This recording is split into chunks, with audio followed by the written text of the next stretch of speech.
కాంగ్రెస్ ఎన్నో ఆశలు పెట్టుకున్నటువంటి 3 హిందీ రాష్ట్రాల్లో శాసనసభలను ఎన్నికలను కైవసం చేసుకోవడం ద్వారా బీజేపీ పెద్ద షాక్ ఇచ్చిందని చెప్పాలి. ఇంకా తెలంగాణ తప్ప ఆ పార్టీ గెలవడానికి ఏమీ లేకుండా పోయింది. అయితే ఈ 3 రాష్ట్రాల ముఖ్యమంత్రులుగా ఎవరు ఊహించని పేర్లను తీసుకొని వచ్చి వాళ్ళను ఉన్న ఫలాన్ని ప్రతిష్ఠించడం ద్వారా ప్రధాని నరేంద్ర మోదీ, అమిత్ షా చాలా పెద్ద వ్యూహం పడినారు. సోషల్ ఇంజనీరింగ్ చేశారు. ఇవన్నీ కూడా జరిగాయి. ఛత్తీస్గఢ్ ముఖ్యమంత్రిగా రమణ్ సింగ్ లాంటి ఆయన ఉండగా అక్కడ విష్ణుదేవ్ సాయి అనేటటువంటి గిరిజన నేతను చేశారు. అయితే ఆయన రాష్ట్ర పార్టీ అధ్యక్షుడిగా, ఎమ్మెల్యేగా కూడా చేస్తున్నాడు. తర్వాత రాజస్థాన్ లో వసుంధర రాజే లాంటి రాజవంశీకురాలు కాచుకొని ఉన్నారు. 2 సార్లు ముఖ్యమంత్రి, ఆమె వర్గం దూరంగా ఉన్నారు. అయినా కానీ భజన్ లాల్ శర్మను మొదటిసారి ఎమ్మెల్యే అయినటువంటి నాయకుడిని ముఖ్యమంత్రిగా, మధ్యప్రదేశ్ లో శివరాజ్ చౌహాన్ ఆయన్ను పక్కన పెట్టి మోహన్ యాదవ్ అనేటటువంటి ఒక సీనియర్, ఈయన కూడా 3 సార్లు ఎమ్మెల్యేనే, కానీ ఆయనకేమీ వాద వివాదాలు వర్గాలు ఏం లేవు. ఈ ముగ్గురిని కూడా చేయడం వెనుక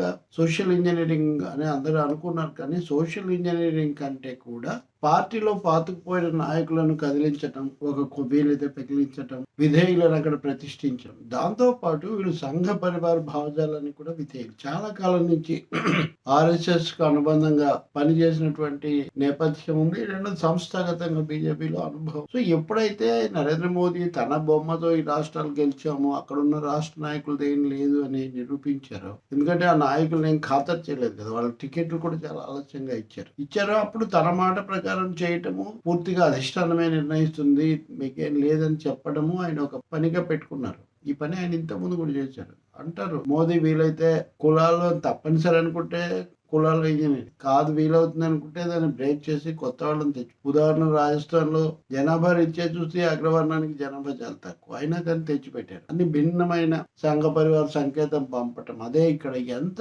ఏకపక్షం అంటే కాంగ్రెస్ సీల్డ్ కవర్ అని పైనుంచి నామినేటెడ్ అని అంటూ ఉంటారు. ఈ రాష్ట్రాలకు పరిశీలకులు వెళ్ళక ముందే వాళ్ళ పేర్లు ఛానల్స్ లో వచ్చేసినాయి. ఇంకొన్నిసార్లు వాళ్ళకి అన్ని నిర్ణయం అయ్యి మీరు వెళ్ళి లాంఛనం చేయండి అని పంపించారు. ఇది కాంగ్రెస్ లో ఇందిరాగాంధీ హయాంలో జరిగిన దానికంటే కూడా, ఇప్పుడు జరుగుతున్న దానికంటే కూడా చాలా తీవ్రమైన ఏక వ్యక్తి నిర్ణయం. కానీ ఇప్పుడు బీజేపీలో దీన్ని ప్రశ్నించే పరిస్థితి అంత మాత్రమూ లేదు. ఒక యోగి ఆదిత్యనాథ్ మాత్రం ఇంకా కొంత బలంగా ఉన్నప్పటికీ ఆయనను కూడా మోదీ ఇదే విధంగా ఎంపిక చేశాడు. ఎంపిక అయినప్పుడు ఆయన ఎమ్మెల్యే కూడా కాదని మనము గుర్తుపెట్టుకోవాలి. కాబట్టి మొన్నటి ఎన్నికల ఫలితాల తర్వాత బీజేపీ బలీయమైన హిందుత్వవాదాన్ని తీసుకొని వస్తుంది. దాంతోనే మేము విజయం సాధించామనే మెసేజ్. ఇప్పుడే అయోధ్య సమస్య, ఇప్పుడే కాశ్మీర్ 370 తీర్పు, ఇప్పుడే పార్లమెంట్ మీద దాడి, అది మళ్ళీ నేను విడిగా సో ఇవన్నీ సంకేతాల ద్వారా బీజేపీ చాలా బలమైన, నెహ్రూ మీద కూడా దాడి ఈ సమయంలోనే కాశ్మీర్ పేరు. సో మొత్తం మా గుప్పిట్లో అనే మాట చెప్పటం అన్నది ఇక్కడ కీలకమైనటువంటి అంశం అవుతుంది. ఇది ఇంకా రాబోయే రోజుల్లో జాతీయ స్థాయిలో కూడా దీన్ని రిపీట్ చేస్తారు. ఈ రాష్ట్రాల్లో సాధించిన విజయము తను అనుకున్న వాళ్ళను జయప్రదంగా అక్కడ ప్రతిష్ఠించడము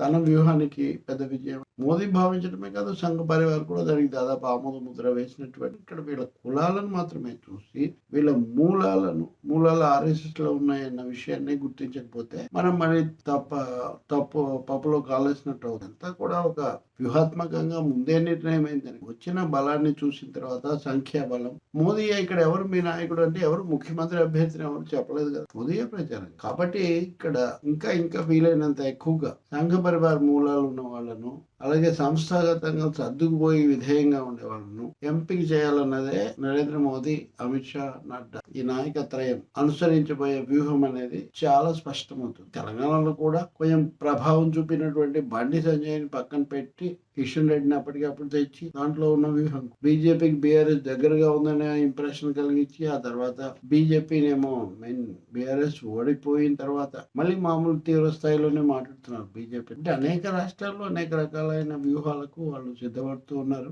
దీన్ని ఎదుర్కోవడానికి కావాల్సినంత లోతైన బలమైన వ్యూహం కానీ కదలిక కానీ కాంగ్రెస్ లేదా అది ప్రధాన పాత్ర వహిస్తున్న ఇండియా వహిస్తుందా అనేది ఇంకా ప్రశ్నార్థకమే. ఇండియా గురించి మనం వేరుగా చర్చించాల్సిన అవసరం